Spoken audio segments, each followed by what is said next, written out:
کہ آپ کی زراعت بھی بڑھی. الفاظ یہاں پہ لکھے ہوئے ہیں, یہ حکومت کے ڈاکیومنٹ میں لکھے ہوئے, ریمارکیبل گروتھ, یعنی غیر معمولی اضافہ ہوا زراعت کے اندر. صنعت جو ہے وہ 7% سے اضافہ ہوا, سروسز کے اندر اضافہ ہوا, 39% گڈز اینڈ سروسز کے اضافہ ہوا, ریمیٹنسز کے اندر اضافہ ہوا. سرمایہ کاری ہوتی ہے تو آگے چلتی ہے, سرمایہ کاری کا حجم بڑھ گیا, معیشت کے لحاظ سے بھی بڑھ گیا. جو قرضوں کا حجم تھا وہ معیشت کے لحاظ سے کم ہو گیا. جس لحاظ سے بھی دیکھیں پاکستان کے جو بہترین سال گزرے معیشت کے, یہ میں بالکل آپ کو ان بائس ویو بتا رہا ہوں. آپ 50 سال کی پاکستان کی معیشت اٹھا کے دیکھ لیں, آپ بولیں یار اس میں 4-5 سال کون سے ہیں جو سب سے اچھے تھے, ان میں سے یہ ایک سال تھا. اب آ جائیں جی معیشت. دیکھیں یہ جو بات کرتا ہے نا, یا تو اس کو معیشت کی سمجھ نہیں ہے, یا اس کو سیاست کی سمجھ نہیں ہے, یا دونوں کی سمجھ نہیں ہے. سیاست کا مطلب یہ ہوتا ہے کہ عوام کے پاس ایک سے زیادہ رائے سامنے رکھی جائے گی, عوام سب کی بات سنے گی. یار کاشف عباسی کہتا ہے کہ میں نے ملک کو اس طریقے سے چلانا ہے, اسد عمر کہتا ہے ایسے چلانا ہے, اور پھر وہ فیصلہ کرتا ہے میں نے کدھر جانا ہے. یہ جو فیصلے ہیں جو عوام کی زندگی کے اوپر اثر انداز ہوتے ہیں, اس کا ایک بہت بڑا حصہ عوام کی روزمرہ زندگی جو ہے وہ معیشت سے جڑا ہوا ہے. معیشت کے اوپر کنسنسس کا مطلب کہ جمہوریت ہی ختم ہو گئی. کبھی آپ نے سنا ہے کہ ریپبلکن پارٹی اور ڈیموکریٹک پارٹی میں کنسنسس ہو جائے اکانومی کے اوپر؟ کبھی آپ نے سنا ہے لیبر اور کنزرویٹو کے اندر ہو جائے؟ یہ جیسے میں نے کہا نا, یہ ایک غیر جمہوری سوچ ہے. یہ وہ لوگ جو چاہتے ہیں نا ملک کے اندر بڑا ایک آرڈر ہو اور بڑی, ہاں اچھا آرڈر والے لوگ, نہیں یہ میں بتاتا ہوں یہ کون لوگ ہیں, میں آپ کو بتاتا ہوں کون لوگ ہیں. بڑے بزنس مین, اس کے اندر ٹیکنوکریٹ ٹائپ لوگ موجود ہیں کیونکہ ان کو نوکری اس وقت ملتی ہے جس وقت غیر جمہوری سیٹ اپ ہوتا ہے. ہماری فوج کو یہ بہت پسند ہے یہ آئیڈیا. سو یہ ایک غیر جمہوری سوچ ہے بھائی. ان جمہوری سوچ کے اندر مقابلہ ہوتا ہے آئیڈیاز کا. اوکے لیٹ می پلے دی ڈیولز ایڈوکیٹ ہیئر. مساق معیشت سے مراد کیا ہے؟ مساق معیشت سے مراد یہ نہیں ہے, دیکھیں جس طرح جب آپ آئے آپ کے بارے میں مجھے کسی نے کہا کہ آپ پرائیویٹائزیشن کے خلاف ہیں یا تھے, سوشلسٹ سوچ تھی آپ کی کہ اسٹیٹ کو رن کرنا چاہیے ساری چیز کو. ایک ویو مسلم لیگ نون کے اندر بڑا پریولنٹ ویو یہ تھا سب کچھ پرائیویٹائز کرتے ہیں, سرکار کا کام نہیں ہے. دنیا میں بھی یہ ویو بہت پاپولر ہے, 70s یہ تھا نیشنلائز کرو, آج کا ویو یہ ہے. مساق معیشت کا میرے خیال میں مطلب یہ نہیں ہے کہ آپ اپنا ویو کمپرومائز کر دیں اور سب ایک جو حکومت کہہ رہی ہے وہ کریں. مساق معیشت کا مطلب یہ ہے کہ اگر پیٹرول بڑھانا IMF کی شرط ہے تو وہ پھر سرکار کو بڑھانے دیں, انلیس آپ ایک سولوشن دیں کہ جی ہمارا خیال ہے یہ روس سے لیا جا سکتا ہے 30% چیپر. لیکن اگر IMF کے پاس جانا ہے, بجلی مہنگی کرنی ہے, گیس مہنگی کرنی ہے, پیٹرول مہنگا کرنا ہے, ٹیکسز لگانے ہیں, اس کے اوپر یہ نہ ہو دیکھیں جی کتنے کیسے لوگ ہیں یہ, اور جب آپ خود حکومت میں آتے ہیں تو تب آپ بھی یہی کام کرتے ہیں. شاید یہ ویو ہے مساق معیشت کا کہ غیر ضروری غیر منطقی تنقید نہ ہو, منطقی اور جائز تنقید جو ہے جو آپ کا ویو ہے وہ تو ہونا چاہیے. دیکھیں جس طرح میں کہہ رہا تھا نا, یہ IMF کے پاس جانا ہے نہیں جانا, کس شرائط کے اوپر جانا ہے, یہ فیصلے کاغذی فیصلے نہیں ہیں. اس سے 22 کروڑ پاکستان کے عوام کی زندگی متاثر ہوتی ہے.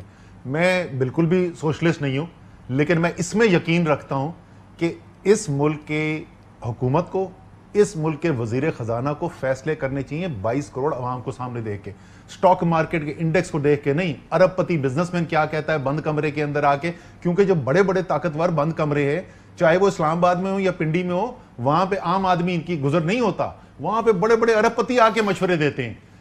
جو ان کو بہتر لگتا ہے, یہ حکومتوں کا کام ان کے لیے فیصلے کرنا نہیں ہے. اس پہ میں یقین رکھتا ہوں, باقی میں تفصیل میں بحث میں نہیں پڑتا. دیکھیں یہ اس بات کو مانتے ہوئے کیا پیٹرول بم کے نعرے لگانا جو کہ عمران خان صاحب بھی آج کہتے ہیں ہماری حکومت ہی مہنگائی کا مائک لے کر سارے اینکر چلے جاتے تھے, میں آپ کو واز دیٹ انفیئر کرٹیسزم یا فیئر کرٹیسزم؟ میں آپ کو مثال دیتا ہوں کہ کیا فیئر ہو سکتا ہے اور کیا انفیئر ہو سکتا ہے. دیکھیں پیٹرول کی مثال لے لیں. پیٹرول کی قیمت کے اندر کیا کیا عنصر شامل ہوتے ہیں جی؟ اس کے اندر شامل ہوتا ہے عالمی منڈی کے اندر قیمت, اس کے اندر شامل ہوتا ہے کہ روپے کی ڈالر کے اگینسٹ قدر کیا چل رہی ہے, اور اس کے اندر شامل ہوتا ہے کہ حکومت ٹیکس کتنے لگا رہے ہیں. اس کے اندر پہلی چیز پہ حکومت کا کوئی کنٹرول نہیں ہے. دوسری چیز کے اوپر حکومت کی پالیسیوں سے فرق پڑ سکتا ہے, لیکن اس میں کئی دفعہ ایسے ہوتا ہے کہ اپنی حکومت کی پالیسی کی وجہ سے فرق آتا ہے, کئی دفعہ یہ ہوتا ہے کہ پہلے کیونکہ غلط پالیسی چل رہی تھی تو آپ کو ایڈجسٹمنٹ کرنی پڑتی ہے. تیسری چیز مکمل آپ کے کنٹرول میں. تو اس لیے اگر میں یہ کہتا ہوں کہ یار آپ 50% ٹیکس لگا رہے ہو, یہ زیادتی ہے, آپ کو 50% ٹیکس نہیں لگانا چاہیے, اور میں آ کے 51% لگا دیتا ہوں, تو اس کا مطلب میں نے سیاست کھیلی ہے اور میں نے غلط کام کیا ہے اور مجھے نہیں کرنا چاہیے. لیکن اگر میں یہ کہتا ہوں کہ 50% ٹیکس نہیں لگانا چاہیے اور میں 25% لگاتا ہوں, تو اس میں کیا غلط بات ہے یار؟ آنکھ سو واٹ اگر آئی ایم ایف کہتا ہے, آئی ایم ایف آخر میں ایک اینڈ رزلٹ چاہتا ہے, اس راستے تک کیسے پہنچنا ہے, اور یہ معیشت کی کتاب کا پہلا چیپٹر ہے. آپ وہ سب سے مشہور جو معیشت کی ٹیکسٹ بک گزری ہے نا, سیملسن صاحب, پال سیملسن تھے, MIT کی ان کی کتاب ہے, اس کا پہلا صفحہ یہ کہتا ہے کہ معیشت جو ہے وہ ٹریڈ آف کا نام ہے, یعنی ایک لوگ ہے تو دوسرا کو چھوڑنا پڑتا ہے. اور اس کی بہترین مثال وہ دیتا ہے مکھن اور بندوقوں کی, کہ اگر آپ نے معیشت کے اندر مکھن زیادہ چاہیے نا تو بندوق کم کرنی چاہیے ایک ایسی اکانومی کے اندر جس میں صرف یہ دو چیزیں ہوتی ہیں. سو یہ ٹریڈ آفس ہوتے ہیں, یہی چوائسز ہیں, یہ پولیٹیکل چوائسز ہیں. کیوں ہیں؟ کیونکہ اگر مکھن زیادہ ہوگا تو فائدہ کسی اور کا ہوگا, اگر بندوقیں زیادہ ہوں گی تو فائدہ کسی اور کا ہوگا, اگر میں ٹیکس پیٹرول پہ زیادہ لگاؤں گا تو نقصان کسی اور کا ہے, اگر میں ٹیکس کسی اور چیز کے اوپر لگاتا ہوں تو نقصان کسی اور کا ہے. یہی تو ساری سیاست ہے میرے بھائی. اور یہ سیاست آپ کے خیال میں ابھی تک جیسے ہو رہا ہے ٹھیک ہو رہا ہے؟ نہیں, میں یہ کہہ رہا ہوں کہ ہو سکتا ہے ہم نے کوئی ایسی تنقید کی ہو جو بجا تنقید نہ ہو سکتا غلط تنقید ہو, بٹ میں یہ کہہ رہا ہوں کہ یہ کہہ دینا کہ تنقید ہی نہیں کرنا چاہیے, کہ جو مرضی تم کرتے چلے جاؤ. I don't think مساک معیشت کا میری ڈیفینیشن وہ ہے. سر یہ جو مساک معیشت, آپ تو اور ڈیفینیشن بتا رہے ہیں نا, آپ آرڈر والی ڈیفینیشن بتا رہے ہیں. میں کوئی بھی حکومت آئے تو وہ ایک ہی ڈائریکشن کے اندر چلتا ہے. That's not what I meant. Privatization کے بارے میں آپ لوگوں کا کیا خیال ہے؟ دیکھیں, پرائیویٹائزیشن کے اوپر میں اپنا ویو اب آپ کو بتا دیتا ہوں. میرا ویو کیا اور میں نے ریکمینڈ کیا گیا, میں نے کبھی بھی یہ نہیں کہا تھا کہ پرائیویٹائزیشن نہیں کرنی چاہیے. مسلم لیگ نون کی حکومت, چلے پیپلز پارٹی تو کہتی تھی پرائیویٹائزیشن نہیں کرنی چاہیے نا, مسلم لیگ نون کی حکومت تو کہتی تھی نا پرائیویٹائزیشن کرنی چاہیے. آلموسٹ 2/3 میجورٹی تھی, کوئی روکنے والا نہیں تھا. 3.5 سال ایک اچھا پرائیویٹائزیشن کا وزیر تھا محمد زبیر, آپ نے شاید ان کا نام سنا ہو, بڑے اچھے وزیر تھے پرائیویٹائزیشن کے. 3.5 سال کے اندر ایک نون لیگ کے تھے, جی نون لیگ کے تھے, ہیں ابھی بھی, ایک پرائیویٹائزیشن کی ٹرانزیکشن ہوئی تھی, ایک ٹرانزیکشن, شیئر بیچنے کی نہیں بات کر رہے جو پہلے سے پرائیویٹائز تھے, نئی پرائیویٹائزیشن ایک ہوئی تھی, اور وہ بھی ایک چھوٹا سا فارم تھا. ہماری حکومت میں, مجھے چھوڑ دے, میرے 8 مہینے چھوڑ دے, اس کے بعد حفیظ شیخ تھا نا, پرائیویٹائزیشن میں یقین کرتے تھے کتنی پرائیویٹائزیشن ہوگی. میرا کہنا صرف یہ تھا کہ بھائی ضرور پرائیویٹائز کر دینا, یہ راتوں رات نہیں ہوں گے. آپ کے پاس جو اثاثے رکھے ہوئے ہیں, یہ اثاثے 10 سال 15 سال آپ کے پاس رہیں گے, تو 15 سال ایسے ہی رہنے دیں. اصل سوال جو میں نے لوگوں کے سامنے, جو میرا ریفارم پروپوزل تھا, کیا یہ 10 سال پاکستان کے عوام کے لیے بہتر ہے کہ یہ بیوروکریٹس کے اور سرکاری بابون کو چلائیں, جوائنٹ سیکٹری اور ایڈیشنل سیکٹری جن کا کوئی اس سے بیک گراؤنڈ نہ ہو, کیا وہ ان کے اوپر بیٹھے ہوئے اور ادھر سے منسٹری سے فیصلے ہو رہے ہو, یا ان کے اوپر ایسے پروفیشنل لوگ بیٹھے ہوئے ہوں؟ وہی سرمایہ کا آئیڈیا تھا, ٹاپ ناچ کارپوریٹ پروفیشنلز کو لے کر آئیں, ان سے مینیج کروائیں. اگر آپ پرائیویٹائزیشن بھی کرنا چاہتے ہیں نا تو بہت زیادہ تیز پرائیویٹائزیشن ہو سکتی ہے, کیونکہ ان کا ویسٹڈ انٹرسٹ کوئی نہیں ہے. میں صرف اس لیے, وہ جب میں واپس ایک نقطہ ویسی میثاق معیشت پر, آج مفتاح اسماعیل صاحب نے کہا کہ ایسے ریفارمز لائیں گے جو IMF کو بھی پسند ہوں گے, اور مجھے وہ یاد آ گیا, وہ اسی اسمبلی میں PTIMF بجٹ, IMF کے بندے نامنظور, اس طرح کی چیز ہے جس کی وجہ سے مفتاح اسماعیل صاحب کی خدمت میں شعر حاضر ہے. علامہ اقبال کا شعر ہے, یہ میں نہیں کہہ رہا. پانی پانی کر گئی مجھ کو کلندر کی یہ بات, تو جھکا جو غیر کے آگے, نہ من تیرا نہ تن. خدا کا واسطہ IMF کو خوش کرنے والے فیصلے کریں گے بھائی, وہ فیصلے کریں جو پاکستان کے عوام کو خوش کرنے کو ہیں, اور ساتھ اگر آپ کو IMF پروگرام بھی چلانا پڑے تو چلائیں, لیکن فیصلے وہ کریں جس سے پاکستان کے عوام خوش ہوں. کیا IMF آپ کو اتنا سپیس دیتا؟ IMF چوائسز بالکل دیتا ہے. یہ بالکل درست نہیں ہے کہ IMF آپ کو بالکل جکڑ دے. لیکن اس دفعہ تو انہوں نے کہا کہ پیٹرول بڑھا کے آئیں گے تو IMF کا پروگرام کنٹینیو ہوگا, ورنہ نہیں ہوگا. یہ تو جو کمرے میں بیٹھا ہوا تو وہی بتا سکتا ہے. آپ کو نہیں کہا انہوں نے؟ میں تو فلور آف دا ہاؤس, آپ کو یاد ہے میری 2019 کے بجٹ کی سپیچ, میں نے تو آپ کو 5 جو بڑے فیکٹرز تھے جن کے اوپر IMF کے ساتھ مذاکرات کے اندر ہم ٹائم لگا رہے تھے, میں نے آپ کو ایک ایک فیکٹر بتایا. بجلی پہلے وہ کتنی مانگ رہے تھے, کتنے کے اوپر فائنل ہوئی, گیس کتنی مانگ رہے تھے, فائنل کتنی ہوئی, روپے کی قدر کی کیا بات کر رہے تھے, آخر میں کہاں پر پہنچے, ٹیکسز کتنے لگانے تھے, اس کے ہر چیز کے اوپر آپ کو کیس اپنا آرگیو کرنا پڑتا ہے, اپنا کوئی اسٹریٹجی دکھانی پڑتی ہے, کوئی آلٹرنیٹ دکھانا پڑتا ہے. ٹھیک ہے, آخر میں سیاست کیا, اگر میں 3 منٹ رہ گئے, میں سیاست کے بغیر اگر چلا جاؤں تو زیادتی ہوگی. لانگ مارچ آ رہا ہے؟ لانگ مارچ بالکل آ رہا ہے. دھرنا ہوگا؟ دھرنا ہوگا یہ نہیں ہوگا, یہ بھی چیئرمین صاحب فیصلہ کریں گے, عمران خان فیصلہ کریں گے. کب تک کی آپ کی ایکسپیکٹڈ ڈیٹ ہے, کیونکہ کہا تھا کہ کر دیں گے لیکن نہیں ہو رہا؟ میرے خیال میں چند ہفتوں کے اندر ہو جائے گا. کو مذاکرات چل رہے ہیں پنڈی سے؟ جہاں تک مجھے پتہ نہیں چل رہا. آپ تو ایسا نہیں ہوں گے مذاکرات, آپ تو 12ویں کھلاڑی اور انجرڈ ہوتا ہے. میں تو انجرڈ آپ تو ہمیشہ کہہ دیتے ہیں مجھے انجرڈ کھلاڑی, مجھے زخمی کھلاڑی سمجھے. مجھے تو ویسے ہی ان مذاکرات کا حصہ نہیں ہونا چاہیے, بیکاز آپ کو پتا ہے میں تو ہمیشہ ٹی وی پہ بند کمرے میں جب بھی پوچھیں گے یہ کام سیاستدانوں کے کرنے کے سیاستدانوں کو کرنے چاہیے.